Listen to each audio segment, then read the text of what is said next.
The drive from Candolim to Vanoshi Forest Homestay is a gentle journey from Goa's lively coastline into the quiet green heart of Sindhu Durg. Leaving behind the palm-lined beaches and sea breeze of Candolim, the road winds south through small Goan villages where tiled houses, roadside shrines, and cashew trees mark the landscape. The traffic thins gradually replaced by open stretches of road and the slow rhythm of rural life. As the journey crosses into Maharashtra, the scenery shifts noticeably. The Western Ghats rise softly in the distance, and the surroundings grow denser with forest laterite, hills, and winding village roads. Occasional glimpses of paddy fields, rivers, and old temples add to the sense of transition. By the time you reach Kudase, the air feels cooler and quieter, carrying the scent of earth and leaves. Arriving at Vanoshi Forest Homestay feels less like reaching a destination and more like stepping into a calmer, slower world shaped by forests, birdsong, and stillness.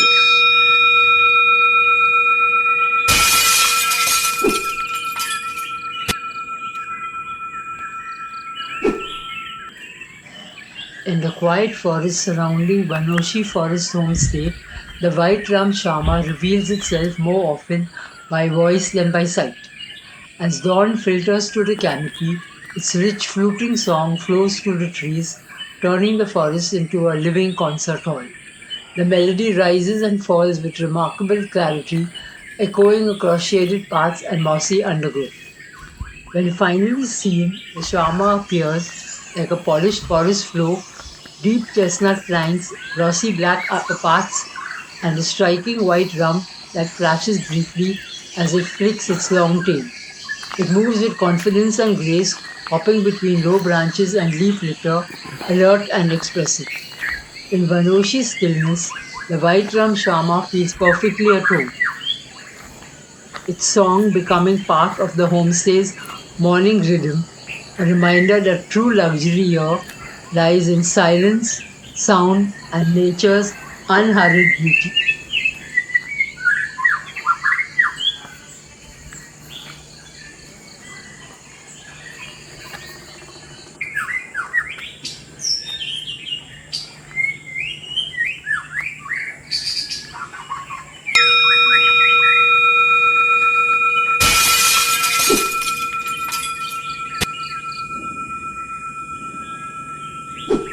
At Vanoshi Forest Homestay, nestled within the lush semi-evergreen forests of the Konkan region, mornings unfold slowly wrapped in birdsong and filtered sunlight. It is in this gentle hour that Vigors Sunbird makes its presence known never with drama but with color, motion, and quiet precision. Among flowering shrubs, creepers, and sunlit garden edges, this tiny bird makes an essential thread in the tapestry of life surrounding the homestay. The male Vigor sunbird is a marvel in miniature. When the light strikes just right, his iridescent violet blue throat gleams like a jewel shifting shades as he turns his head. This brilliance contrasts beautifully with his olive green back and soft yellow underparts, making him impossible to miss once seen. Yet he rarely stays still for long. He flits swiftly from flower to flower, sometimes hovering like a hummingbird, sometimes perching briefly as his slender, down-curved bill probes deep into blossoms for nectar.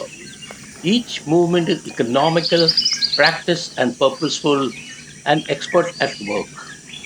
Beyond their beauty, bigger sunbirds play a vital ecological role as they feed pollen dust, their faces and feathers carried onward to the next flower. In this way, their restless foraging supports the flowering plants that shape Vanoshi's landscape. Watching them, one becomes aware of the larger cycles, white acts ensuring continuity. In the calm surroundings of Vanoshi Forest Homestay, observing Vigor's sunbird becomes an exercise in mindfulness. The bird's rapid movements invite stillness from the watcher, rewarding patience with fleeting moments of brilliance. A sudden flash of purple in the sunlight, a brief hover before a blossom, a sharp, high pitched call cutting through the forest air.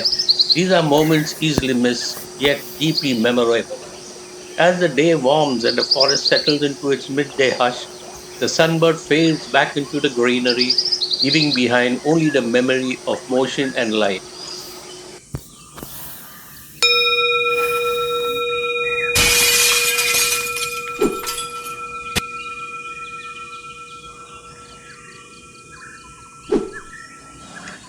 Night falls gently over Vanoshi and the forest transforms. The air cools, shadows deepen, and familiar daytime sounds fade into a quieter, more watchful world. It is during this transition, on a slow, respectful night trail, that a jungle owlet announces presence, not with mystery alone, but with confidence and command. Its sharp, rhythmic calls cut through the darkness, a steady reminder that the forest is very much awake. Unlike many owls that remain hidden silhouettes, the jungle owlet often reveals itself boldly. Perched low on a branch or exposed snag near the trail, it watches with alert, unblinking eyes that gleam faintly in torchlight. Compact and upright, with bold white spots on rich brown plumage, it carries an air of authority far larger than its size. In Vanoshi's dry, deciduous woodland, the owlet's familiarity with human presence allows for rare, intimate encounter, moments where forest and observer share the same quiet space. As the trail winds deeper, the owlet becomes both guide and guardian of the night. Its calls echo at regular intervals, sometimes answered by another unseen bird deeper in the trees, marking territory and maintaining order in the darkness. Between calls, the forest breathes, leaves rustle, insects hum, and somewhere nearby a small mammal stirs. Then, in the swift, almost invisible movement, the jungle owlet drops from its perch, wings beating softly as if it seizes unseen prey before returning to its watchful post.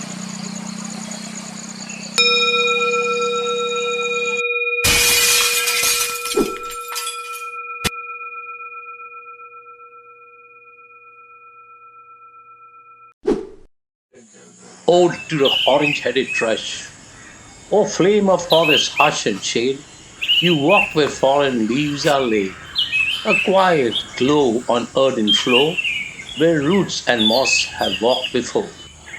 With burnished head and gentle eye, you pause, you listen, then reply. To secrets whispered by the ground, in stillness more than in sound. At dawn your mellow notes arise, soft echoes under waking skies. A song that drifts, that then fades away, like breath the forest learned to say. O thrush of calm and patience grace, you ask no stage, you claim no space. Yet in Vanoshi's shaded dome, you turn the waiting woods to home.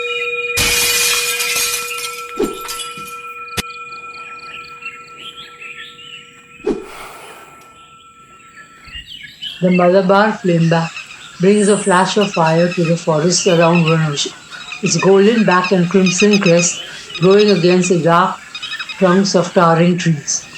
Often heard before it is seen, its sharp calls and rhythmic drumming echo through the woodland, announcing its presence with confidence. Clinging effortlessly to tree trunks, it probes the bark with practiced precision, searching for insects hidden beneath. In the dapple light of Vanoshi's forest, the Malabar Flameback feels like a living ember brief, brilliant and unforgettable, adding both color and energy to the quiet rhythm of the woods.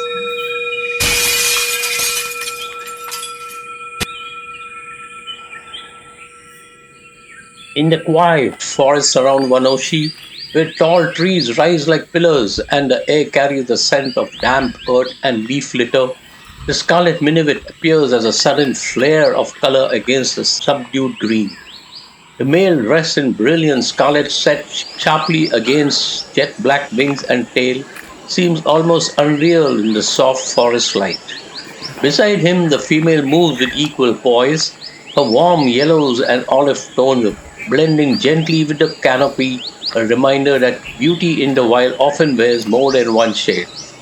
These minivets prefer the upper reaches of the forest where sunlight touches the treetops and insects drift in the warm air.